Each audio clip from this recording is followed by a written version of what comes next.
Good morning. Today's lesson is Waiting for Mr. P. This lesson is in the category of reading comprehension. So, this is an unseen passage. This is the second lesson in the reading comprehension category. It is given in the textbook. The objectives of this lesson are reading and understanding the given passage. The passage is Waiting for Mr. P.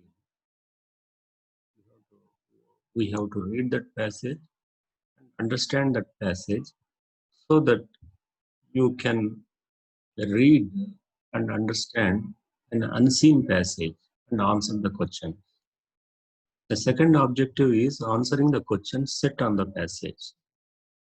At the end of the lesson, there are some questions, different varieties of questions, true or false question, MCQ questions, short questions.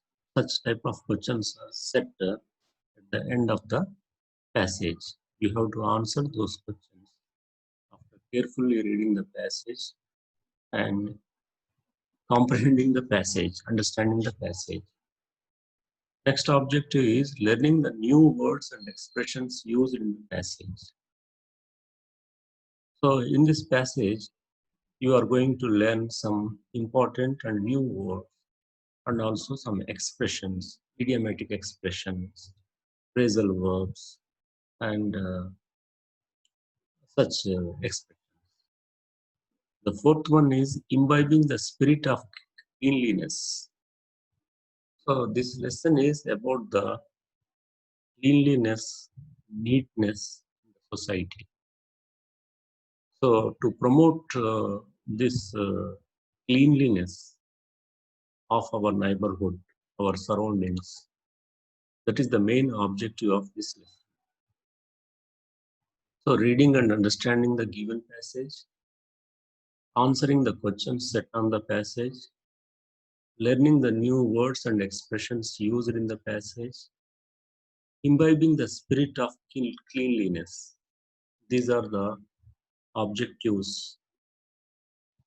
These are the objectives of this lesson. This is a pre-reading activity. In this pre-reading activity, some questions are given. Simple questions are given in the textbook. You have to answer these questions. Do you love your family and your home? Yes, obviously, I love my family and my home. So, the second question is, what do you do to keep your house neat and clean? The answer is, to keep my house neat and clean, I sweep my house every day, mop my house every day. Then third question is, have you done anything to keep your colony clean? Yes. The answer could be, yes, I participated in the Swachh Bharat. And I participated in the Clean and Green program. The fourth question is, will you help them? Will you help when your family is in trouble? Yes, I will help when my family is in trouble. Then fifth question is, what can you do to develop your country? So to develop, the answer could be, I will create awareness in the society to keep our surroundings clean and help the country to develop. This is also a kind of contribution to the society, keeping the surroundings clean and promoting this awareness among the masses, among the people, about the importance of this cleanliness. So these are some pre-reading activity questions. Next, I will read and explain the passage in terms of its concept, in terms of its message, meaning, vocabulary, and expression. Just you open your book and look at the lesson, because it's not possible to type all the lesson here. So I read the lesson, just you listen to the lesson, and you can keep a notebook and take the meanings of different words, expressions, important points. So the lesson goes like this. You say that our government is inefficient. Generally, people say that governments are inefficient. The governments are not functioning properly. Efficient, inefficient. By adding a prefix, we can change the word into antony. So this is the general attitude of the public to brand any democratically elected government to be inefficient. You say that our laws are too old. We also say that our laws are obsolete, outdated, very old. These laws are taken from British government. So our laws are not relevant to the present times. This is the attitude of Indians. You say that the municipality does not pick up the garbage. This is another allegation. We allege that the municipality is not picking up garbage in the streets, the villages, towns, and cities. The municipality is not functioning effectively. The municipality personnel are not doing the job properly. This is another allegation. You said that the phones don't work. Another allegation of Indians is that the phones don't work because of poor network quality, poor signal quality. This is common. And the railways are a joke. And railways are a big joke because trains won't run on time. They are always late. They are delayed sometimes by 10 hours, 12 hours, 1 day, 24 hours. So railways are a big joke in India. The airlines is the worst in the world. So Indian Airlines is the worst in the world.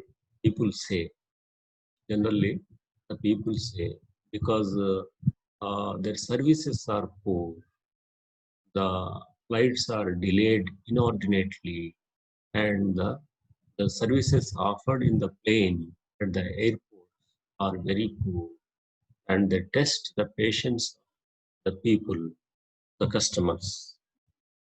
Mails never reach their destinations. Sometimes mails, post do not reach the destination because of various reasons. So they reach, sometimes they don't reach the destination, the target address. This is common. We read in the newspapers also.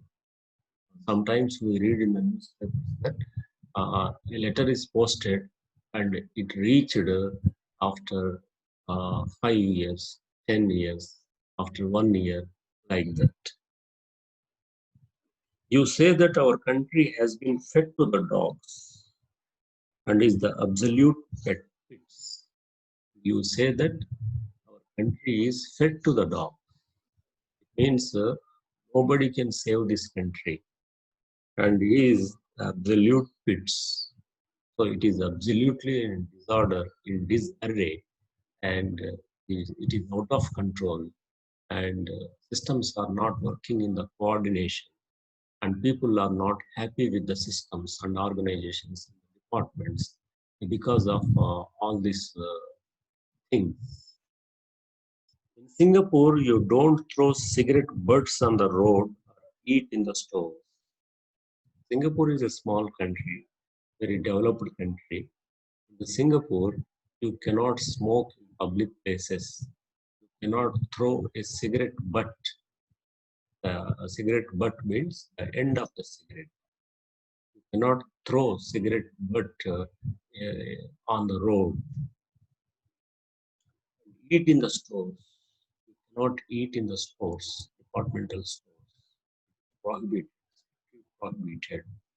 You can eat restaurants and the eatery, but you cannot eat in the departmental stores. But in India, you can eat anywhere, at any place. There is no prohibition. And you can smoke also. Of course, there is a prohibition recently, but people are not bothering about it. And the government is also not taking it seriously to implement this law. You wouldn't dare to eat in public during Ramzan in Dubai. Dubai is a Muslim country, and in the month of Ramzan, uh, people observe fasting, and all the eateries, restaurants, hotels are closed during daytimes. And even if they are open, you don't, you feel very inconvenient and embarrassing to eat in the daytime because most of the people are observing fasting. So it is uh, very inconvenient for the people who follow other faiths to eat in public places in the month of Ramzan.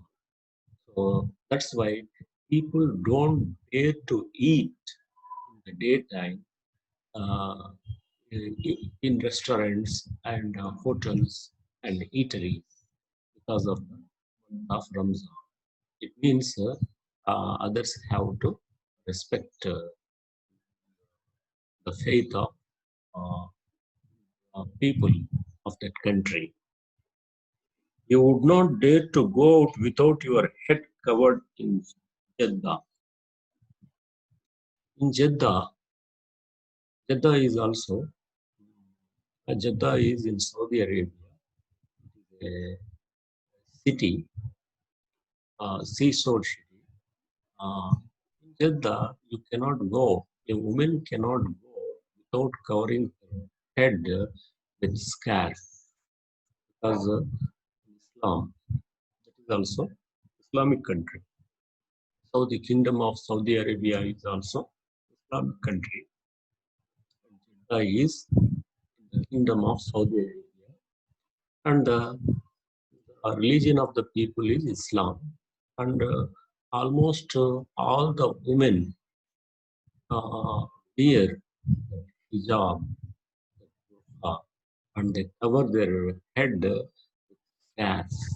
So, no, the the women of other faith uh, do not dare to go out without covering their heads because the rules of that country don't allow, even if you are following other faith, to go into the streets without covering the head for the women and the women.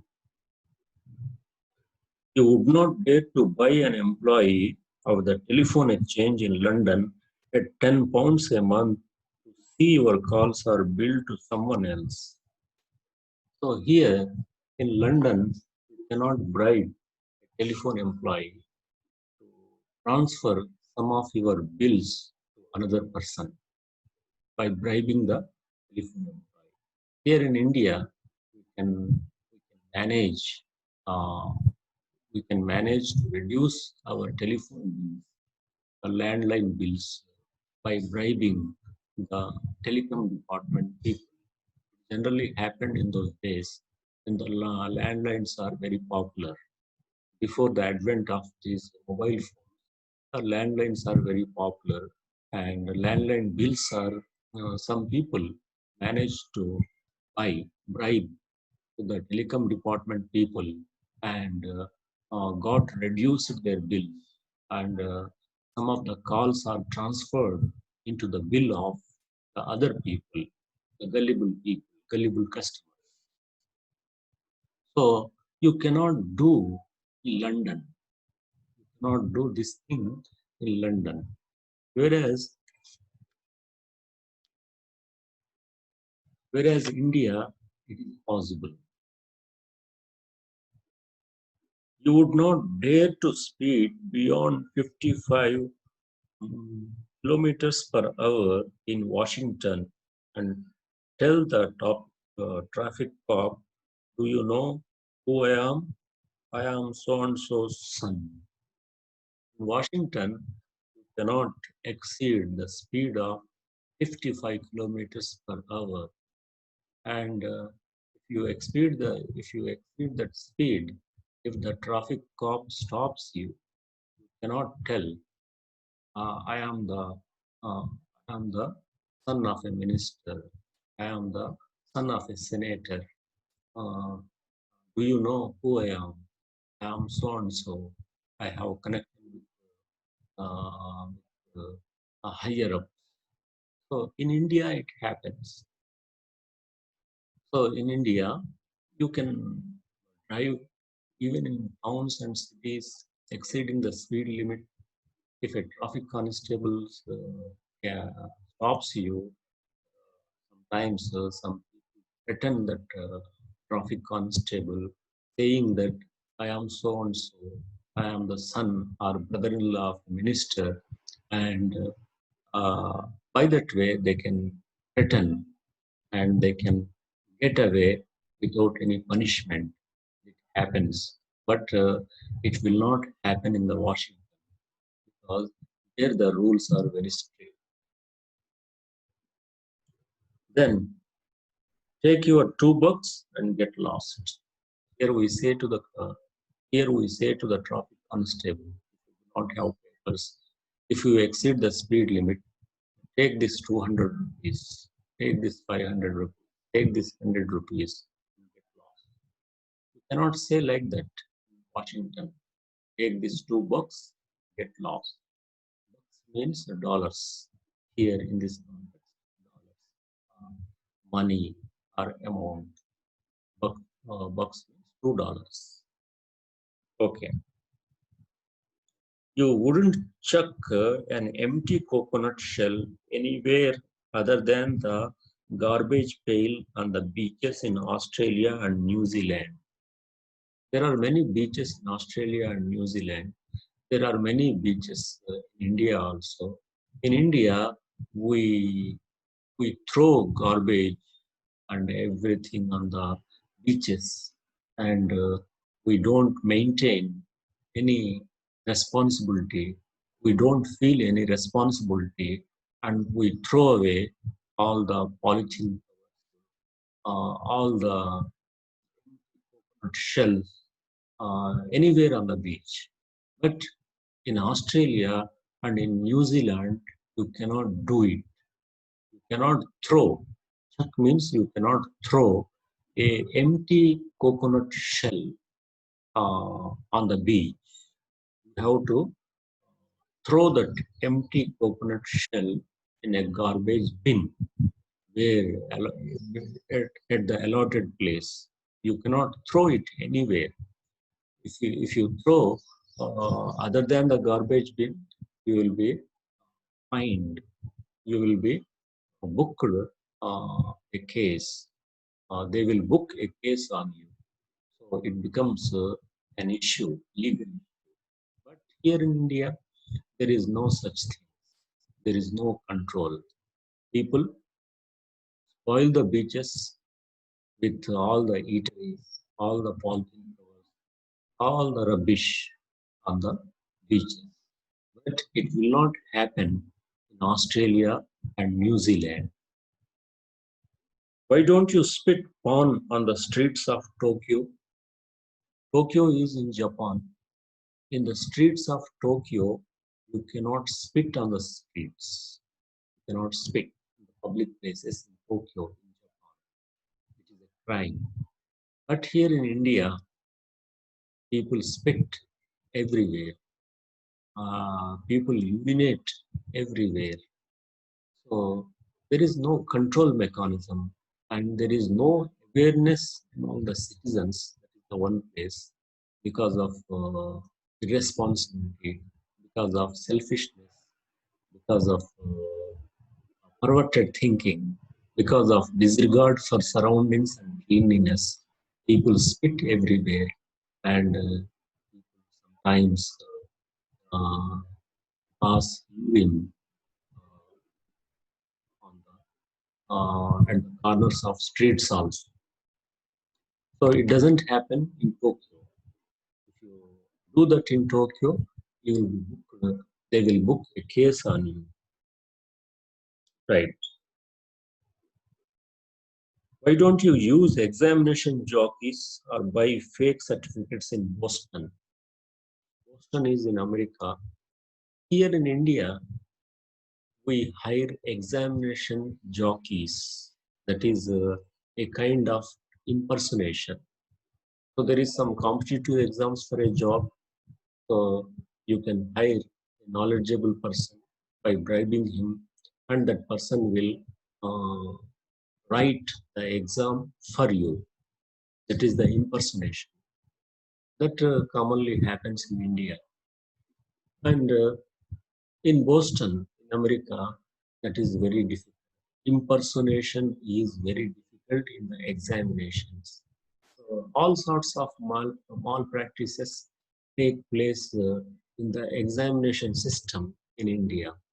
But in foreign countries, particularly in America, it is a rare phenomenon. Impersonation is very difficult. You cannot hire examination jockeys. Buy fake certificates. So in India, we read in the newspapers the news of fake certificates. People are printing, people are printing fake certificates using sophisticated gadgets, and they are selling these certificates to the unemployed youth, underqualified youth, and these people are buying these certificates, and with the help of these certificates, they are getting employment in the private sectors, sometimes in the government sector also. Such type of news we read in the newspapers, we listen on TV. It happens in India. Fake certificate business is uh, booming in India. But in a country like America, getting a fake certificate is very difficult, and it is very serious crime, and you will land in jail, prison, 10 to 12 years. You can respect and conform to a foreign system in other countries, but cannot in your own. When Indians go to foreign countries like Dubai or Saudi Arabia or America or London, Australia, New Zealand, they conform, they follow the rules of the land, they follow the rules very scrupulously.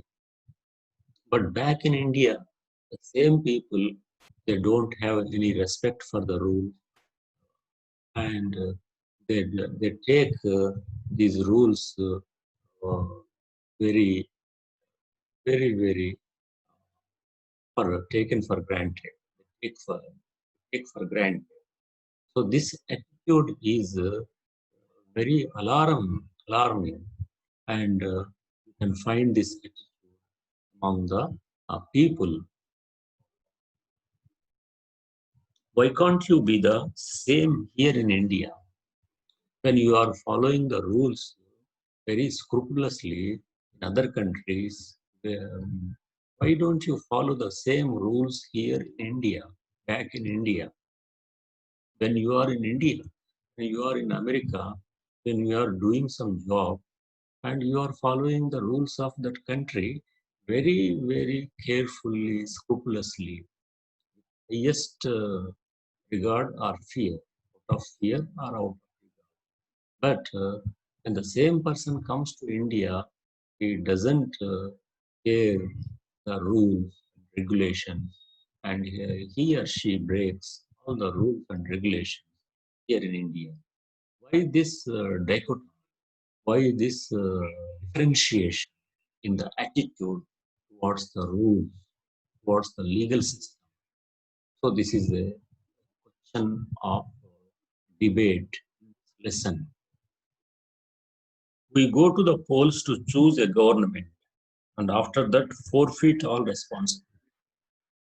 So India is the biggest democratic country,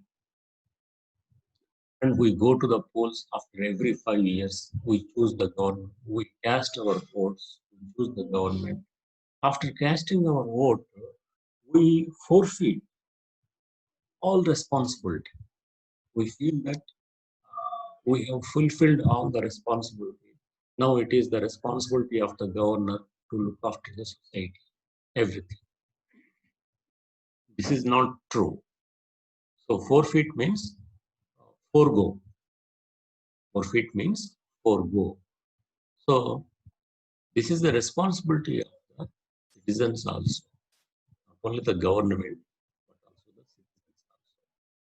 When you elected a government, you have to cooperate with the government and you have to support the government in bringing in all these reforms in the society for the promotion of cleanliness and for the promotion of Swachh Bharat.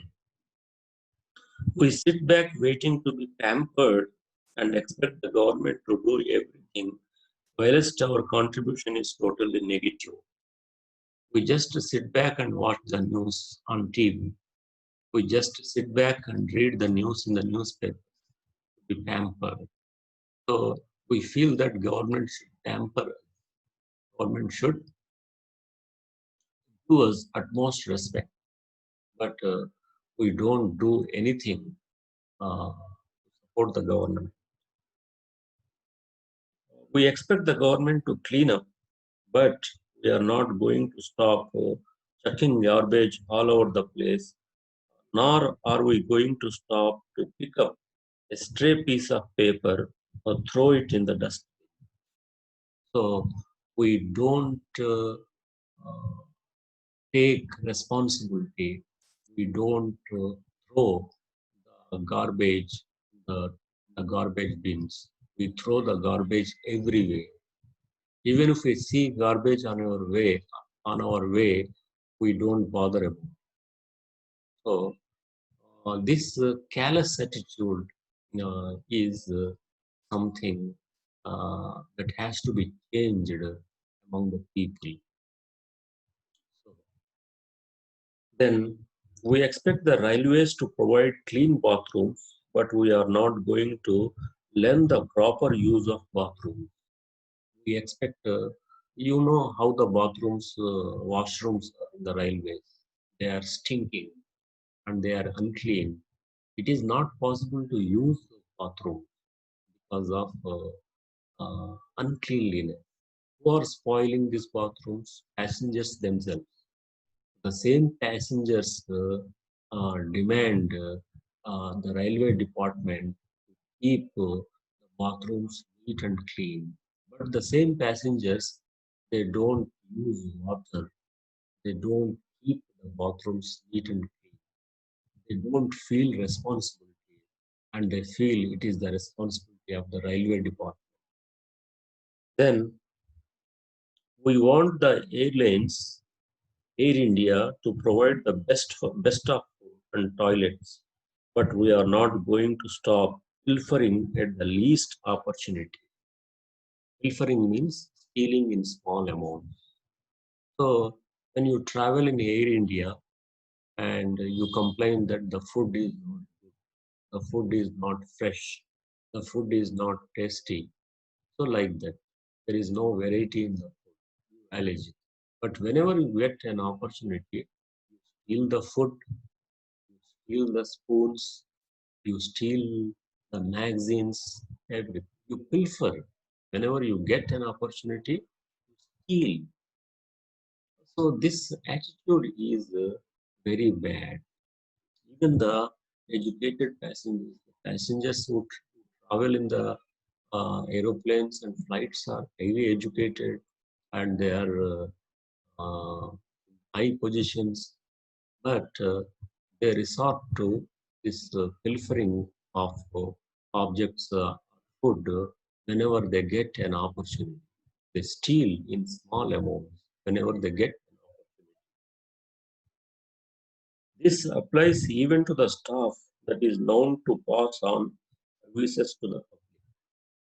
So even the people um, who who offer services to the public also, they pilfer. So the goods are meant for the poor people, but they steal the goods, may it be food items, may it be some other thing, but what they do, they steal the food items, the clothes, etc. Who? The government officials. Whenever the government officials get an opportunity, they steal, they pilfer these things at their disposal. They are the custodians. Actually, they are the custodians. But they pilfer whenever they get an opportunity. They steal the things whenever they get an opportunity. When it comes to burning social opportunity, social issues like women, dowry, girl child, and other, we make loud drawing room protestations and continue to do the reverse at home. When it comes to the women, the rights of women, dowry, the girl child, these three issues are very important. The rights of women, dowry system, and the girl child. These three are very important. So in our drawing rooms, we pose to be what we call very ideal person. But in real life, we take dowry. And in real life, we dislike to have a girl child. In real life, we don't respect women. Happens. But in our drawing rooms, we protest. We pose like an idle man. But in real life, you don't practice. That happens. Our excuse, it's the whole system has to change. How will it matter if I alone forego my son's right to a dowry? So when people question you, you answer that uh, what makes if I change? The whole system has to change. If I change alone, that makes no difference. That's why I am taking dowry for my son. And so this is the uh, explanation, the excuse given by these people uh, who, who pose as an idealist and a reformer, social reformer. But in real life, they take dowries for their sons. And they say that the entire whole society is practicing, everybody is taking dowry. Wrong if I take. So in this way, they protest.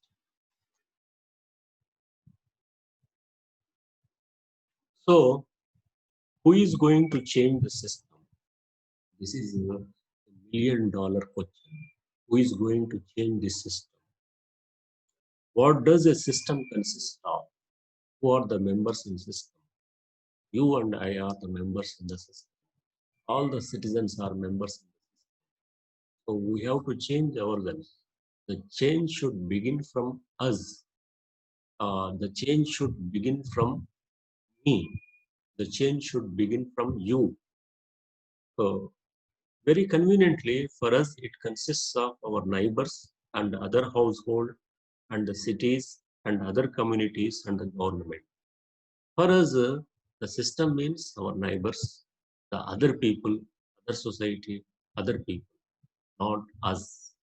So you don't want to change. You want others to change. So you want to see the change in society, in other people, but you want to change at the last. You will be the last person to change. So your attitude is like that. Let the entire society, let the entire population change. After that, I will change my attitude. That is the attitude of Indians nowadays. But definitely not me and you. Definitely, I am not going to change. You are not going to change. Let the other people change first. When it comes to us actually making a positive contribution to the system, we lock ourselves along with our families in a safe cocoon and look into the distance at countries far away and wait for Mr. Clean to come along and work miracles for us with a majestic sweep of his hand. When it comes to the positive contribution from our side, what we do, lock ourselves in our houses and we look at the America, Australia, New Zealand, and other countries. And you wait for Mr. Clean, you wait for Messiah to come from the sky to save this country. But you expect that miracles to happen. You expect the miracles to happen. Um, um, Mr. Clean will come and Mr. Clean will uh, clean the entire surroundings. But you are not going to clean the surroundings. You and I are not going to clean. Someone, someone from the sky has to come with with a majestic stick and with some supernatural powers to change the society. So this is the attitude of Indians. This is the passage. Now let us see the question. What is the passage about? The passage is about the rule-breaking attitude of Indians. The passage is about the double standards of Indians, the dual nature of Indians, their private life, their public life. Who is you in the passage? The you in the passage is a common citizen, a citizen of India, everybody. Name the three burning issues faced by Indians. The three burning issues are the atrocities against women, the dowry system, and the abuse of girl child. These three are burning issues. What does take your $2 and get lost actually mean in the context? Means when a traffic police tries to fine a person who has broken a traffic rule, this person tries to bribe the officer, ask him to take money and keep quiet. Enough. Pick the correct choices. So cigarette butts means A, cigarette ends, B, cigarette packets, C, ashtrays, D, cigarette holders. The correct answer is cigarette ends, the end part of the filter part of the cigarette. Cigarette butts means cigarette ends. Answer is A. Sixth question, when somebody asks you to get lost, you are asked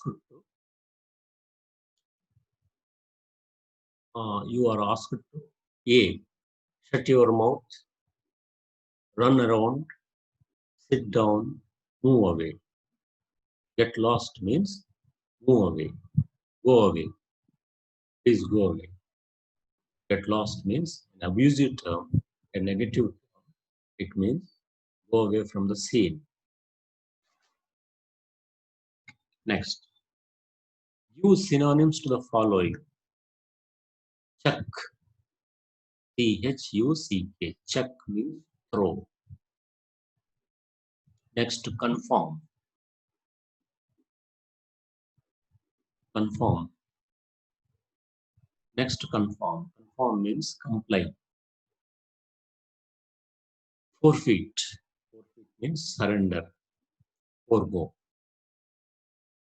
So check means so. Conform means comply. Forfeit means surrender or forego. Eighth question. Write whether the following statements are true or false. Indians resort to stealing useful things in public places. True. In places like flights, they prefer they steal small amounts. B. A coconut shell can be thrown anywhere other than the garbage pile on the beaches in Australia and New Zealand. False. You cannot throw, you cannot chuck a coconut shell uh, other than the garbage. You will be fined. False sentence. C. There is no dichotomy between what we preach and what we practice on burning social issues. False. There is a dichotomy. In personal life, we are ideal. In public life, we don't. In personal life, we give big lectures, ideal lectures, but we don't follow them in our personal life. Every Indian becomes Mr. Clean and he is part of the system. Yes, false. Every Indian is not Mr. Clean. Uh, every Indian spoils, throws garbage everywhere. Ninth question. Why do you think Indians respect and conform to a foreign system? Indians respect and conform to a foreign system because foreign countries have strict rules. The persons who break their rules are made to pay heavy fine. So, in foreign countries, the rules are very strict and heavy fine is imposed. That's why they respect foreign rules. What is Indians' attitude regarding their social responsibilities in India? Indians usually don't care about their social responsibilities in India. They expect everything to be done by the government. They don't want to play an active role. They don't contribute. They expect the government to do that thing. So 11th question, do one-word substitutes for the following. Strong expression of disagreement, that is protestation, protest, protest or protestation. Take safe shelter or cover. So cocoon, C, cocoon, COON, cocoon, shell. The shell, cocoon is uh, a shell in which the silkworm lives. Have you ever broken any traffic rule or any such rules? Like not wearing a helmet. So sometimes we have broken traffic rules like not wearing helmet, not keeping the relevant papers, etc. Yes, I did, and everybody did. Now after reading the passage, what is your response to the rule breaking attitude? Have you understood the importance of following rules? Discuss a few major problems in the country and so solutions. So the major problems is one problem is food storage. Food and grain storage is a common problem faced by farmers in our country. Farmers feel happy after a hard working season, but their happiness does not sustain for long as they have very little or no storage facility provided by the government. These problems cut their profit, especially as there are some vegetables and fruits that perish within days if not stored in cold storage. Due to this problem, these items are sold away at very less prices. Solution to this problem is uh, provide cold storage facilities uh, and create awareness among farmers about these storage facilities and create special transportation storage facilities for fast perishable items. The second is corruption. Corruption is one of the common problems faced by India. This remains same for many years. A simple work to get done in any government office needs to be bribing than the prescribed fees. Most of the offices have this bad culture. In spite of meeting all legal criteria, no work can be done without bribing. Be it in a hospital, mandal office, education office, passport center, or any other office, this issue is growing day by day. Solution: a free press to create awareness against corruption. A transparent judiciary needs to be created. Any person caught in corruption should be severely punished. So these are some of the issues. Activity 4. Collect the pictures of two or three great Indian personalities and present to the class and tell what are their contribution to the development of India. Here, I am providing names, not the pictures. The first is Mukesh Ambani. Mukesh Ambani is the chairman of Reliance Industries and business magnate of India. He managed to grow his business in severe economic crisis. He set up a company for information and communication technology in India. His next great venture is setup of world's largest petroleum refinery at Jamnagar, India. They have become one of the biggest employment providing sectors in the country. Now he is one of the world's powerful persons in Forbes list. He is India's richest man and ranks in the list of richest people in the world. This is one thing, one person. Next, Kailash Satyarthi. Kailash Satyarthi is a children's rights activist against child labor in India. He was awarded Nobel Peace Prize in 2014. He founded the mission Bachpan Bachao Andolan, Save Childhood Mission in 1980, contributed to several missions on education for all, and was featured in many documentaries, talk shows, and awareness films. Next is Sania Nehwal. Sania Nehwal is an Indian badminton player ranked at number one in the world in women's singles in 2015. She is the first Indian woman to be on world's number one list. She successfully led the Indian women team to international recognition. She has been endorsed as a rising star of the country and is considered as a great inspiration and aspiration to several young Indians. So this is the exercise. Last is assignment. Write at least 5 rule breaking attitudes you have come across in your daily life. And the second assignment is express suggestions to prevent any two of rule breaking attitudes. And thank you. I hope I hope you enjoyed this lesson. Thank you.